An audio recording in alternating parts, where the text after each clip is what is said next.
And we've got two very unique teams, and Taran is going to be leading out with the Thunderous and the Zacian, whereas on the opposing side of the field we have got Groudon and the Grimmsnarl.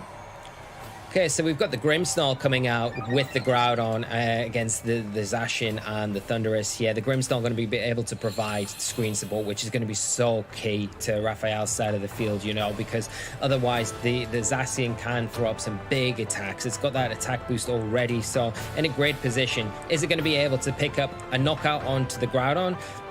Probably not, but you've got to worry about maybe the Thunderous. Does that decide to go for the Dynamax here? It's not really the choice that you go for in front of a Groudon because its defensive capabilities are so high, and you know Thunderous is predominantly going to be a physical attacker if you do see that, the Defiant variant. But you've got so many options. You've got Max Steel Spike off an Iron Tail that could come out into the Grimmsnarl, do some big damage there, and it boosts the defenses, maybe making the longevity of Zacian a little bit better going forward. But going to see any of that, Lou. We're going to see the Charizard come straight in.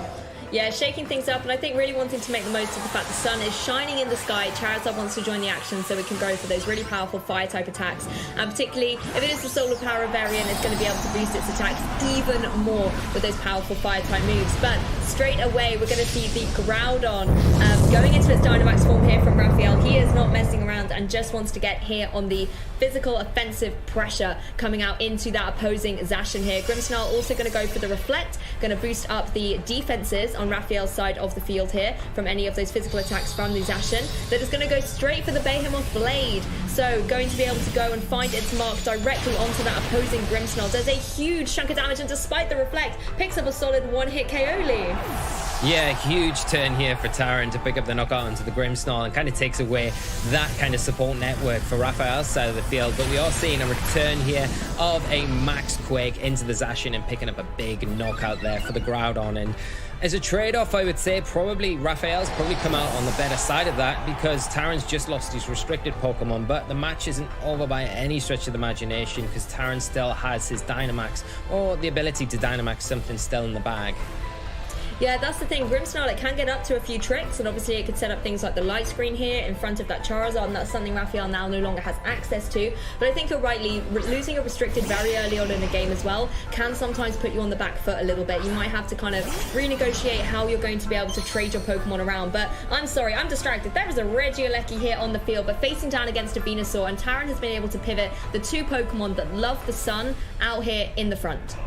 Yeah, the Regieleki going to be really useful against particularly the Charizard, but does have to be careful and wary about the Venusaur, because if the Venusaur does max, it's obviously got access to its Chlorophyll ability, going to be potentially the fastest thing on the field and can damage and hit that Groudon for super effective damage, so you can't take that lightly. But, you know, the Charizard probably in not the greatest position here, maybe wants to protect, maybe wants to switch out, but it's a tough switch out really, because you've got the Thunderous in the back that doesn't really want to come in on any sort of electric type attacks either. So Rafael setting himself up in a really nice position, but it's going to be how Taran kind of utilizes his Venusaur going forward in this match.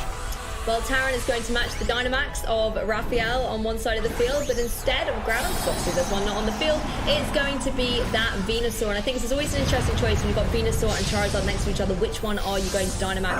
Both of them are able to go for Residual Effect, unique G-Max move in Vine Lash for this Venusaur, so that could certainly be something that Rafael has to watch out for. Charizard is going to go straight up for the Protected, doesn't want to take any potential Rock-type moves coming out from the opposing Groudon here. Charizard is, of course, protecting itself up here from the Regieleki, but it looks like that was going for the Electro Web, and it is going to be reducing the speed of that Venusaur, something critical considering it's liking the speed that's being set by the sun. And the Vine Lash is going to come down into this Regieleki. Thanks to its Focus Sash, it's able to hang on, but we know due to the residual effect of this Vine Lash, Regieleki will be leaving us at the end of this turn.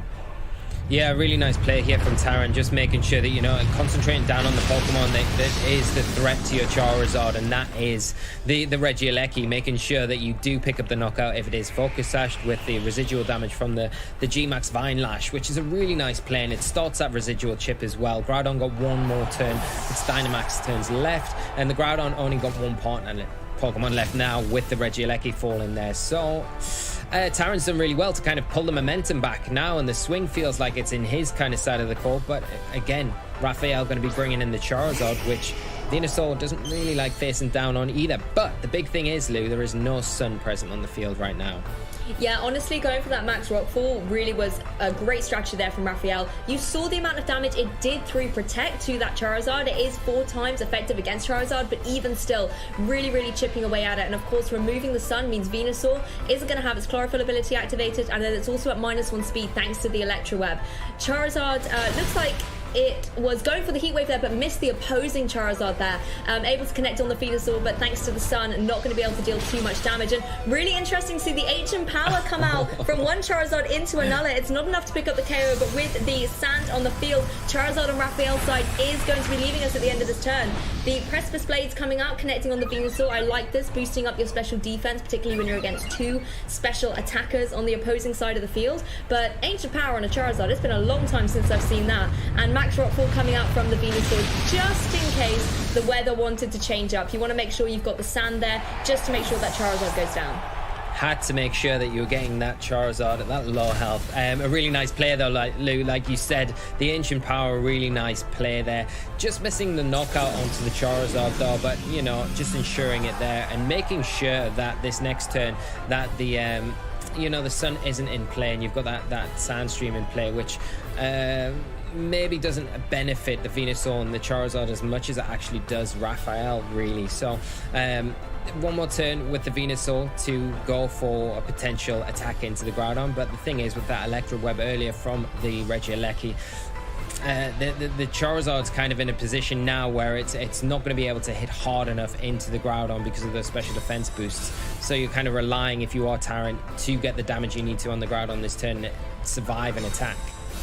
Yeah, and a few defensive plays coming around here. Groudon and Charizard both going for the Protect, as Venusaur is able to use its, I believe it's final max move, and of course goes for the G-Max Vine Lash, trying to deal some super effective damage to Raphael's Groudon, but through the Protect it really doesn't do a lot. And this is where the damage, the residual damage, is starting to come into effect. You can see the Sand Chip coming around, but you can also see the Vine Lash having its residual damage. And I think the Heat Wave here and goes for the Rock Slide. It's able to find its mark on both of Taran's Pokemon here. Looks like he's able to get a double KO. I mean, that's the thing, when you're up against a flying type Pokemon and a ground type Pokemon, you can't go for those Precipice Blades to try and get a double KO because one of them is just going to naturally avoid it. So you have to cross your fingers for those Rock Slides and hope that they're going to be able to connect. Taran, however, does still have that Thunderous in the back.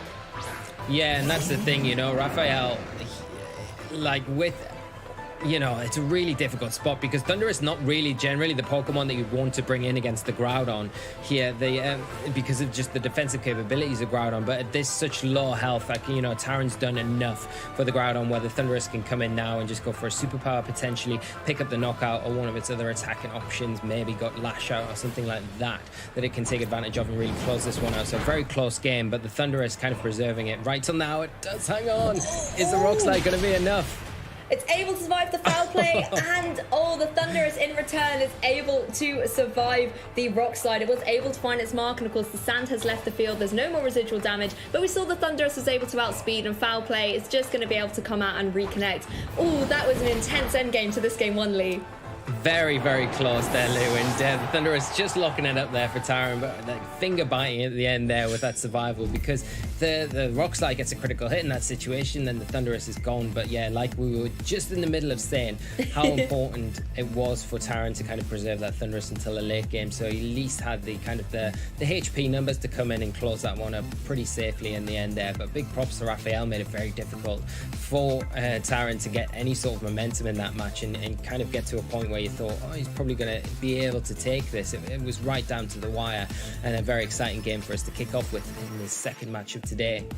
Yeah, really nice to see a Thunderous taking down a Groudon. Not something you get to see every day, but having access to something like Foul Play, I think was a great choice there for Tara, being able to combat down against that Groudon, particularly when we know that Groudons like to run around with Swords Dance. So being able to boost up their attack stat might actually be their downfall a little bit later on, as we know Foul Play will work off the physical attack stat that Pokemon has, and the higher their attack stat, the higher the damage.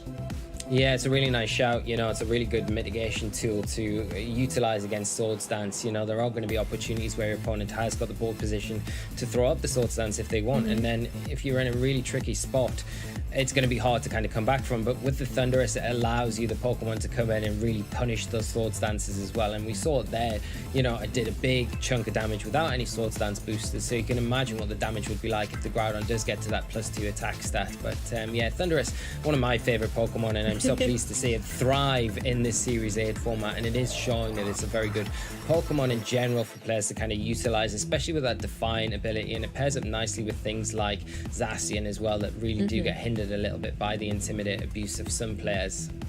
Yeah, and I think having the Zacian in that game 1 as well, that was a really kind of dominant turn 1, coming out, picking up the solid KO against the Grimmsnarl, but then getting KO'd in return. It certainly looked to be quite a dynamic start from our players. So let's jump into game 2 and see if they're going to start in the same kind of way, or maybe if they're going to slow the pace down in game 2. It's one of those difficult situations. Taran is 1 game up. So Rafael has to win out the next 2 to be able to win the set and remain in the winner's bracket. Taran going for this Thunderous and Zacian combination once again out there in the lead, and it's going to be Grimmsnarl and Groudon once again. So a same situation as game 1 is happening in game 2. Yeah, and you've got the situation where, does Taran want to go after the Grimmsnarl again, and is Rafael going to give it up so freely this time? And, you know, I say give it up for free. You've got the Reflect Up, which we saw how important that was throughout the match. But if you could kind of keep Grimmsnarl around for a little bit later on, maybe the Light Screen would also be very beneficial. But the Groudon in a great position now to max if it wants to, and get that knockout onto the Zacian. But you've got to worry about a substitute coming out from that slot as well. Well, Taran actually going to be Dynamaxing up the Thunderous, something I know, Lee, you will be delighted to see. Very, very powerful Pokemon up here in front. And this is where things could get interesting with things like speed control, if maybe there's going to be something like a max Airstream coming out here from the Thunderous. But Rafael going to match with a Dynamax of their very own. Yeah, and like I say, you know, the speed control here could be quite important, especially for that Zacian in a late game. But you've also got the max knuckle access on the Thunderous as well that can boost attack of not only your Thunderous but your Zacian as well, to give it that +2 from the +1 that it's currently on and make it even more threatening going into the next turn. Oh, I love that play there, boosting up the attack. That would be amazing. Let's see if it happens. Zacian's going to take the Protect, particularly in the face of this Groudon, as Grimmsnarl once again sets up the Reflect to help out the defenses on Rafael's side of the field, protecting from any of those physical attack damages. It's going to be the Max Airstream coming out, though, going to be boosting up the speed by +1 on Taran's side of the field. So no Max Knuckle Lee, but instead it's going to be +1 speed. And of course, the Intrepid Sword ability on Zacian has put it at +1 attack as well. Groudon is, however, going to go for this Max Quake, targeting down, coming off Preston's blades into the Zacian, and it does, it looks like almost a third of damage there. That is through Protect, just showing the sort of damage capabilities of this Groudon, particularly when it's in Dynamax. Yeah, it's so powerful, and these attacks are hitting so hard. You know, Zacian in a tricky spot now, because it can go after the Grimmsnarl here and pick up the knockout, get rid of that kind of line of support for Rafael, but he's found himself in a situation now where he's got the ability to get a Light Screen off if he wants, which helps out maybe against things like Charizard and Venusaur that we saw in that last match, which is a bonus really, because you're a step on. But of course at the same time, the Zacian's still on the field now for Taran, so he can utilize that however he wants this next turn. Got to be careful as well, because Behemoth Blade will still do a lot of damage to the Groudon if he attacks into that slot. But the Thunderous and it getting the Airstream off that last turn was a really nice play, because it kind of mitigates the idea of the Regieleki being able to come in and be so dominant with that speed control, the Electro Webs. You're going to have the speed jump on those now with that +1 speed stat that you've just obtained. Well, speaking of speed, things are going to change a little bit with the Scary Face coming out, going down into the Zacian there. It's going to be the Max Airstream coming out from the Grimmsnarl, going into the Grimmsnarl, sorry. And you can see the sort of the defenses from that Reflect really kind of helping out protect out Rafael's side of the field, so Grimmsnarl able to have now survived 2 of those Max Airstreams. The Behemoth Blade is going to come out and connect down into the opposing Grimmsnarl here, going to be able to pick up the KO, and Grimmsnarl will be no more, but it's leaving Groudon in a really kind of open position here. It's still sitting there at full HP and is free to go for another one of these max moves. Instead, it's going to target down that Thunderous with a Max Rockfall. Does a huge, devastating amount of damage, but not enough to pick up the KO thanks to Thunderous being in that Dynamax form. Yeah, and now the Thunderous for Taran. If we do see the Regieleki come onto the field for Rafael, you know, Taran in that position where he's forced to go for a max airstream this next turn, because that scary face play was perfect. You don't necessarily need to worry too much about the light screen if you're Rafael, because you're going for these max quakes, boosting your special defense all the time, so that's really helping you out a bunch. But at the same time, now the Regieleki going to be able to go for an Electro Web, which puts Zacian in a really difficult spot unless the Thunderous goes for that max airstream. And if it does that, it's not really hitting anything very hard, and you're not getting much out of this last turn of your Dynamax turns with the Thunderous. So you can't really take Zacian for granted here, but you're going to be in a position to maybe remove it from the field now if you utilize the ground and go for another max quake into that slot.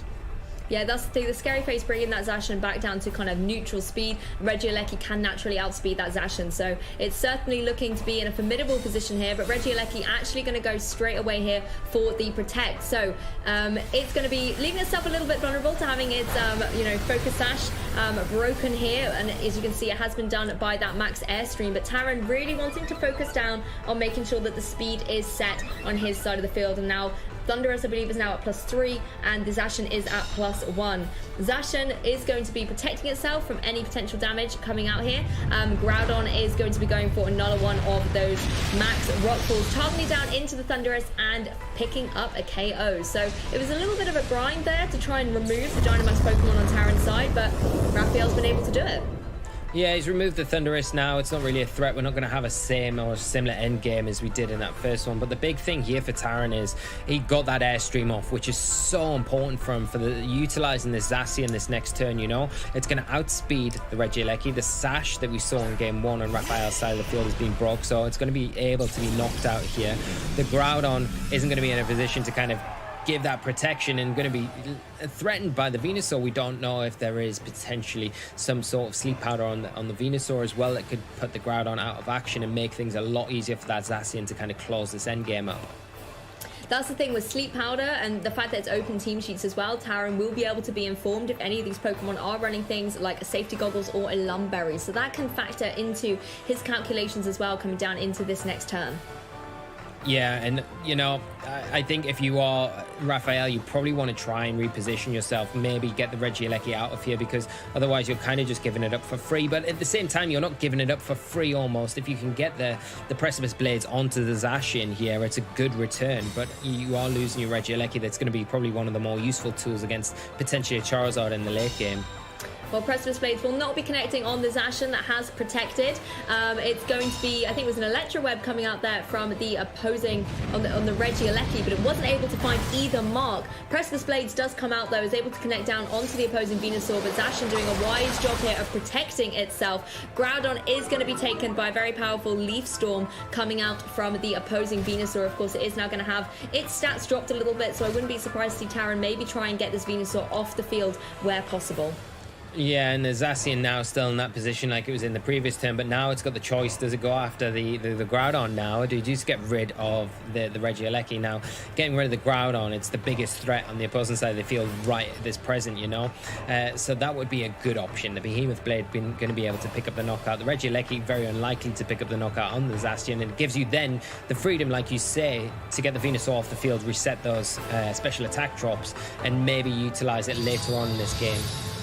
Well, Zacian going to be able to go for that Behemoth Blade. Going to be targeting down into the Groudon that, you know, was a relatively low HP anyway and is able to pick up the solid KO. And this just means that the Zacian and the Venusaur on Taran's side can breathe a sigh of relief. You saw how devastating that Precipice Blades was to the Venusaur, and we know it can pick up a solid KO against that Zacian. But Electro Web this time able to find its mark with a cheeky little critical hit on that opposing Zacian.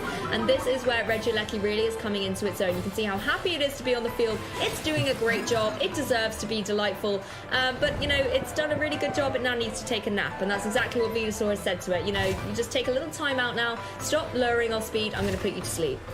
Too tired now, but it got the Electro Web off, which is so important, you know, because now the Charizard can come in and put a bit more pressure on to Taran's side of the field. Although you've just reset the stat boost to the Zacian, so the Zacian's still going to be able to hit hard, but you know, it's normal attacks, it's fighting, and its steel type attacks aren't very effective against Charizard, so in a great position to fire off maybe a heat wave here and clear the field, but does have to worry about the sleep powder, but maybe it's got an item that can kind of overwrite that threat here. And Charizard generally without the sun for the Venusaur is going to outspeed the Venusaur, so it puts a lot of pressure on here, and it gives Regieleki a couple of turns to maybe wake up after its little nap that it's having at the moment.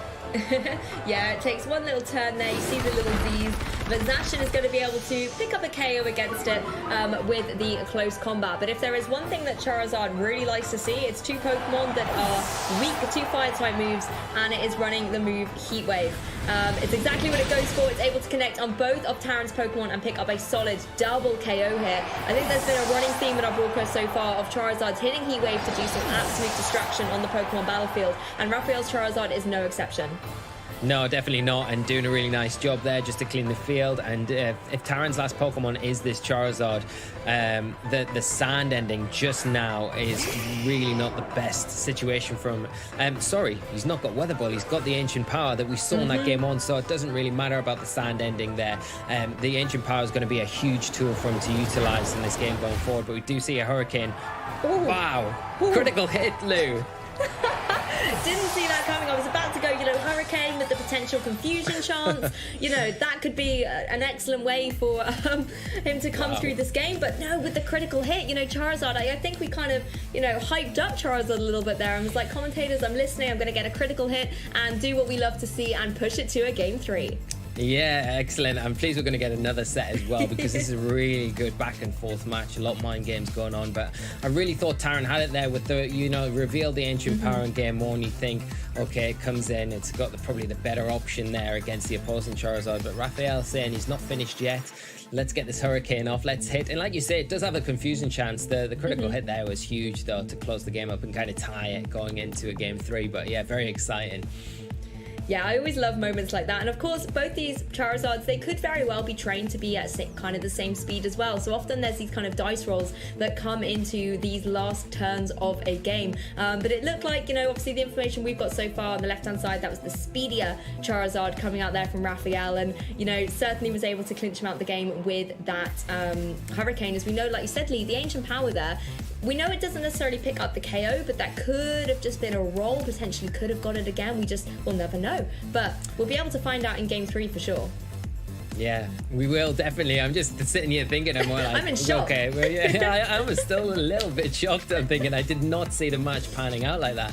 So happy it has, of course, because we get more of this match, which is great. But like you say, the Ancient Power inclusion there, it would come down to a speed time maybe, because then Raphael's Charizard, if it is able to survive that 100% of the time, which he may have been able to train his Charizard in a specific way to take that, then the Hurricane does need to hit twice, so you need to hit one Hurricane and a Heat Wave to kind of lock it up. So we don't really know the ins and outs of the details there. It was kind of cut short before we could find out. But the big thing with the Ancient Power is obviously you've got a chance to get the boost across every single stat of your Pokemon. You've got that chance, so you know there's always a chance Taran could have used it there, maybe got the boost across the board, and then had the chance to really just close it up there. So a lot of variables, and I think that's the beauty about this. You know, this set in particular, there are a lot of variables there. Both trainers have a lot of tools that they can utilize, and they are taking advantage of. But it's the big battle of the Groudon, isn't it? And how you know, Taran's approaching that match, because if you can deal with the Groudon in an effective way, like Taran approached it well there, but in the end the Groudon did far too much work and was able to get the special defense boost, which was kind of key to really closing the match up and allowing him in the position with the Charizard to get the Hurricane off. Yep, having special defense boost and reflect on the field certainly does give you that longevity. But let's jump into game 3 and see exactly how this winners round 6 match is going to go down. Who's going to remain in the winners bracket and who is going to jump down to the losers bracket. No changes up here for Taran though. We see a Zacian and a Thundurus on the field once again, and no surprises as well. Grimmsnarl and Groudon coming out. These two players know exactly what leads they want to bring. Yeah, 3-3 here, and you can't see anything being different for Rafael. He wants to get that reflect up. It's the best option he's got to kind of mitigate the attack boost that the Zacian's got on Taran's side of the field. And with how effective the Thunderous was at disrupting Rafael's kind of game plan, especially with the late game Regieleki in mind to bring in to get the Electro Webs, those speed boosts with the Thunderous are really, really key there. So maybe Taran wants to go down that route again, get those speed boosts in the bag, and maybe approach tackling the Groudon a little bit quicker. But again, you can't ignore the Grimmsnarl because we had that scary face revealed in that last match. So that's something that you've really got to consider going into this match, and make sure that your Zacian isn't really subjected to that, because one scary face and a Max Quake is going to be the end of the game for Zacian. Yeah, I absolutely love the fact that Scary Face has become a much more popular move on Grimmsnarl, because it's able to utilize that prankster ability, and you can just get a really kind of cheeky speed drop against your opponent, and that can help your partner Pokemon pick up a really critical KO. Taran, however, is going to be sticking with the Dynamax Pokemon of Game 2, and it is going to be that Thunderous. Rafael, however, once again going for this early Dynamax, and we see sometimes early game or late game Dynamax, but not for these players. Groudon once again is going to get itself with its HP stat doubled and get itself in a really dominant position here. This is once again where Taran has a decision to make. Raphael's going to have the decision. Is it going to be the Max Quake or the Max Rockfall? And Taran's decision is, I'm calling it's going to be the Quake, so I'm going to protect up my Zacian. Grimmsnarl going to go here for the Reflect, once again, boosting up the sort of physical defense stat there of Raphael's side of the field, and a Max Airstream coming out once again from the Thunderous going down into this Grimmsnarl. So far this turn, Lee, is playing out very much like turn 1 of Game 2. Yeah, and probably turn 2 as well, I would say. There may be some variations, but one of the things that you could do if you are Taran, and you want to preserve your Zacian for later on, is maybe think about switching Zacian into something like the Charizard. It's going to be able to avoid the Max Quake that's inevitably going to come out from that slot. But you've got to worry, because the last game, this is where Rafael kind of took the decision to really try and concentrate a little bit more down on the Thunderous, I think. He did lose the Grimmsnarl at that time, but it was enough to get a Scary Face off. You've got to worry about that as well, because the Scary Face is such an obvious thing to come out here into the Zacian. And Zacian feels like it's going to be a really important Pokemon in the late game, not as well as this first one, but I think it's really hard for Taran, because your attention's kind of tied between both sides of the field. You can't ignore the Groudon, it's so powerful, but at the same time you can't ignore the Grimmsnarl because of the tools that it's got and the disruption that it provides something like Raphael's side of the field. Well, like you said, Lee, maybe the Charizard's going to come in here in place of that Precipice Blaze, but if you're Raphael, did you maybe call it and potentially have gone for something like a Max Rockfall into that slot? Charizard is going to have to take the Scary Face though. Its speed will be lowered by 2 stages, as Thunderous is able to go for that Max Airstream. So going to boost up the Charizard to only a -1 speed deficit, and of course continue the speed build there on the Thunderous. But I really want to know what this Groudon has done. I wasn't able to catch a sneak peek. It is going for the Max Rockfall, and its target is going to be that Thunderous. So Raphael making the solid call, going, you know what, I think the Thunderous is going to stay here. Let's get that really big damage down. Let's get the sand up as well. We can start chipping away, and that also stops, if Charizard does come in, it being able to utilize the sun the way that it wants. Yeah, and the one thing here that Raphael's done is make things very difficult. Like, Taran has got the Zacian in the back to utilize in the late game, but it's not really going to be very good in a late game against 4 Pokemon. At the same time, the Charizard coming in now, the Scary Face putting it in a really awkward position. So we are seeing it retreat, and the Zacian hit the field once again. Now, does Rafael pick up on the switch out? Oh, this is where things get intense. It's almost like chopping and changing with the Zacian and the Charizard. Grimmsnarl going for the Scary Face once again. It is indeed a very scary face on that Grimmsnarl. Going to go straight into the Zacian and bring its speed down by 2 stages. Thunderous once again very happy to go for these Max Airstreams and picks up a KO against Grimmsnarl. So it can no longer get up to any of those speed altering tricks. And of course, that does, however, give Raphael a free switch in, which can put him into a great position going into this next turn. But what I want to see is this Groudon. What decision has it gone for? It's going to be the Max Rockfall once again, and targeting down into the Thunderous. Just wants to remove it here from play.